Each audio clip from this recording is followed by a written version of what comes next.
Tell your story. Change the conversation. Organized by students. TEDx Youth at SHC. Quick show of hands.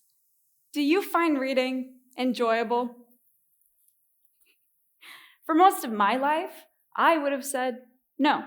I didn't understand the appeal and thought I never would. But 4 years ago, amidst a global pandemic, I caved and picked up Harry Potter. And it finally made sense why some people had dedicated their entire lives to this universe. And I mean their entire lives. Did anyone else read Harry Potter or other fantasy books as a kid? Does anyone still read fantasy books? I'm that person now. After Harry Potter, I kept buying more, eventually covering all my walls with fantasy books, because something about these stories and their imaginative possibilities made me feel inspired, like I could do anything. So I began writing a book. Yeah, definitely ambitious. I'll get straight to the point. I didn't finish it. Not yet, at least. I wrote about half, roughly 70,000 words. But that didn't mean I only knew part of the story. In terms of the book's world building, I could recite beginning to end in clarity. I stopped writing at 5 months, but it's been 2 years of active producing. The story revolves around a 17-year-old girl. Her name is Avinia, and she is beautiful, smart, and confident, like me. But, unlike me, grows up as an heir to a kingdom, becoming targeted for her position. This leads into her character's inhibited awareness of reality, creating doubt in truth for her and readers alike. Avinia's interactions with her world were obviously fictional, so fictional that there isn't an accurate real-world comparison to her life.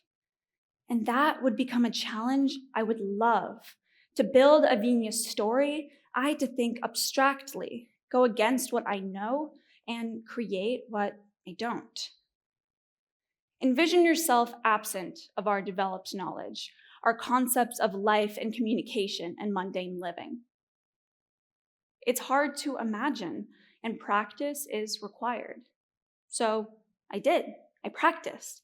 And with a fictional person in my head to guide me, I began truly allowing myself to think freely about a lot of different things. It's like a muscle you need to strengthen, something you must continuously push to excel.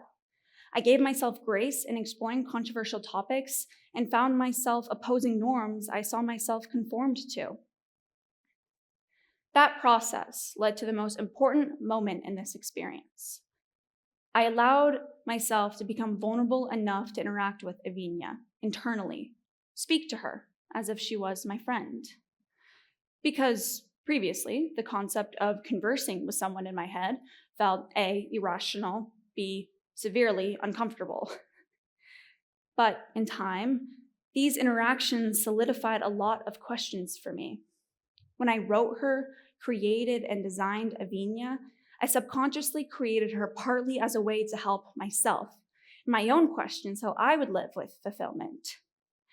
Suddenly, I found myself someone who would be by my side in all times, and to this day, I've cherished that. As I've reflected on this experience with Avinia, I've seen it as an emergence of spirituality in my life. Yes, spirituality. And I want to make it clear, I use the idea of being spiritual different from being religious. Brené Brown, a psychologist and author, describes spirituality as bringing a sense of perspective, meaning, and purpose in our lives. My practice felt identical to that. Avinia has brought me perspective, meaning, and purpose in my life. But I'm not affiliated with any religion. Spirituality is a component of many religions, but it can function independently. According to Pew Research, 70% of Americans describe themselves as spiritual. Yet I hadn't experienced such a feeling until I was almost 17.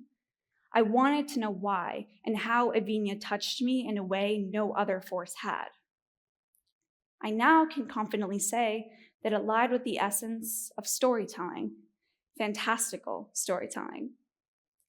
Storytelling has always been a part of spirituality, seen in Christianity, Hinduism, and indigenous culture. It held such impact with those who listened because it inspired and comforted them. In ancient times, it was stories that gave humans answers and understanding of what the world was. Now, though, we have those answers, and the questions stories help solve are now threatened. Spirituality is threatened. The blank canvas it thrived on is now painted with facts, opinions, and a lot of history. It has a set amount of brushes and a palette of organized colors. Mixing them is forbidden. Imagine if one spent their entire lives working on a painting, and then it was covered up by a brighter and more clear picture. Wouldn't it be hard to accept it? Or what if you hadn't even started painting your belief, and when you looked at that already cluttered canvas, you didn't know what color to use or where your brushstrokes were supposed to go? Knowledge, while life-changing in so many ways, has hindered us, hindered ways to connect with ourselves. That thought always brings me back to this story. I remember when I was a kid, I had a pendulum, the stone that hangs from a chain. This woman told me that it helps you connect with spirits, and my grandpa had recently passed away. I immediately bought it and became obsessed, naturally. I swore I was talking to my grandpa for months when that pendulum swung in my palm. But then, one day, my brother comes up to me while it was swinging in my hands and laughs. He said it wasn't my grandpa who swung the stone, but this ideomotor effect, where I was unconsciously providing motion. He then demonstrates such, showing me how idiotic it was that I assumed any differently. That ruined it immediately. It became my mindset for most practices of spirituality. It wasn't real and perhaps was hurting me more than benefiting. So, is knowledge bad then? No, not at all. I just believe we need a way to reverse its effects on imagination, find a paradox of sorts. So what is the opposite of knowledge, of answers? Ambiguity. And that is what fantasy thrives on. It's about exploring potentials, refusing to listen to external knowledge, and just creating what you want. Fantasy embodies more scenarios comparable to the foundations of spirituality and humans' first interactions with it. That was the canvas fantasy gave me, the one I could explore without worrying I was painting over someone else's work or using the wrong color. And combining that with the inspiration and comfort of storytelling, I finally created a painting that was finally my own beliefs, my own story. So I ask you to open your mind and imagine fantasy as a pathway to spirituality. If I hadn't read fantasy, I wouldn't have been able to challenge my mind as much as I did when I was writing. I wouldn't have given myself the grace to vulnerably interact with Evinia. I wouldn't have found something I now see as irreplaceable. To those that used to read fantasy books, to those that don't anymore, I urge you to pick it up again. Harry Potter, Percy Jackson, or The Hobbit and Lord of the Rings. Because one book, one fantasy book, filled with magic and castles and possibilities was what changed it all for me, to get me inspired, to get me to write a book, to get me to meet the character that changed my life. Thank you.